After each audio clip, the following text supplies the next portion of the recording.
दोस्तों, कुरान पाक में बनी इसराइल का जिक्र कई जगहों पर आया है। यहाँ तक कि एक सूरत का नाम ही बनी इसराइल है। दोस्तों, आज की वीडियो में हम बनी इसराइल के बारे में बात करेंगे। उससे पहले मैं आप लोगों से गुजारिश करना चाहूँगा कि अगर आप लोगों ने अभी तक हमारे चैनल को सब्सक्राइब नहीं किया तो मेहरबानी फरमाकर चैनल को सब्सक्राइब ज़रूर कर लें और इस वीडियो को लाइक और कमेंट ज़रूर कर दें। दोस्तों, इब्राहीम अलैहिस्सलाम के पोते और इसहाक अलैहिस्सलाम के बेटे याकूब का इब्रानी लक़ब इसराइल था, लिहाजा उनकी औलाद बनी इसराइल कहलाई। दोस्तों, याकूब अलैहिस्सलाम के 12 बेटे थे, इसलिए इब्तिदा से ही बनी इसराइल 12 कबीलों में बटे हुए हैं। इब्राहीम अलैहिस्सलाम का आबाई वतन इराक था, लेकिन इब्राहीम अलैहिस्सलाम ने इराक से हिजरत कर फ़लस्तीन में आबाद हो गए। सफ़र हिजरत के दौरान आपने सारा और हाजरा से शादियाँ की। दोस्तों, आपके छोटे बेटे इसहाक सारा के वतन से थे, जबकि बड़े बेटे इस्माइल अलैहिस्सलाम, जो आप सल्लल्लाहु अलैहि वसल्लम के जद्दे अमजद भी हैं, हाजरा के वतन से थे। इब्राहीम अलैहिस्सलाम ने अल्लाह के हुक्म से अपने बड़े बेटे इस्माइल अलैहिस्सलाम को और उनकी वालदा हाजरा को मक्का में लाकर आबाद कर दिया, जबकि खुद सारा और छोटे बेटे इसहाक अलैहिस्सलाम के साथ फ़लस्तीन में ही मुकीम रहे। दोस्तों, इब्राहीम अलैहिस्सलाम के छोटे साहबजादे इसहाक अलैहिस्सलाम के बेटे का नाम याकूब था और याकूब अलैहिस्सलाम का इब्रानी लक़ब बनी इसराइल था। अपने वालिद, दादा और चचा की तरह आप भी अल्लाह के बरगज़ीदा नबी हुए।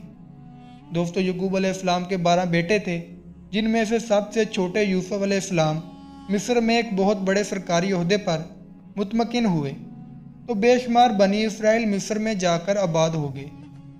इस दौरान भी इस कौम की हिदायत के लिए कई पैगंबर आए। दोस्तों, बनी इसराइल एक तवील मुद्दत की आसाइश और हुक्मरानी के बाद कुब्तियों की ग़ुलामी में जकड़े गए, तो उनकी रहनुमाई और आज़ादी के लिए मूसा अलैहिस्सलाम तशरीफ़ लाए। दोस्तों, मूसा अलैहिस्सलाम बनी इसराइल को कुब्तियों की ग़ुलामी से आज़ाद कराकर बहर अहमर के पार वापस फ़लस्तीन में ले आए।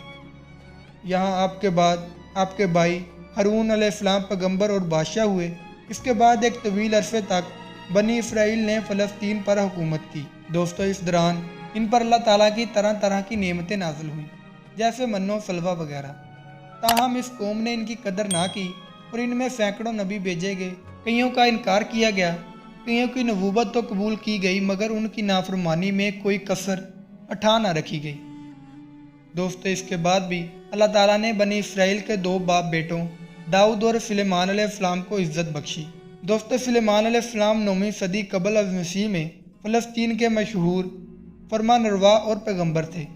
इनकी वफ़ात के बाद 10 इसराइल कबाइल ने इनकी जानशीन की मुखालफत की और इसराइल के नाम से शुमाली फ़लस्तीन में अपनी बादशाहत कायम कर ली। दोस्तों, फिर 537 क़ब्ल अज़ मसीह में बाबल और नैनवा के हुक्मरान फ़लस्तीन पर चढ़ दौड़े।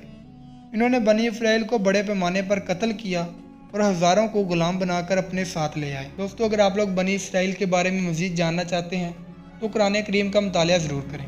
दोस्तों, फिर इसी तरह 1917 ईस्वी में बरतानिया ने इनसे वादा किया कि फ़लस्तीन में इनकी आज़ाद हुकूमत कायम कर दी जाएगी, लेकिन इसराइलियों ने दिफ़ाए अहद से पहले ही इलाके में बसने वाले फ़लस्तीनियों पर बेअंदाज़ा मज़ालम तोड़कर इन्हें अपने अपने इलाकों से खदेड़ डाला और अपने तौर पर आज़ादी का ऐलान कर दिया, जिससे गैर मुनसिफाना तौर पर पहले रोज़ से ही इसराइल की पुष्ट पनाही करने वाली ताकतों अमेरिका, बरतानिया, रूस वगैरह ने तस्लीम कर लिया। और दोस्तों, आज तक तक़सीम फ़लस्तीन की करारदादें दुनिया भर को मुंह चढ़ा रही हैं और गासिब इसराइली हुकूमत कायम है। दोस्तों, आज के लिए इतना ही।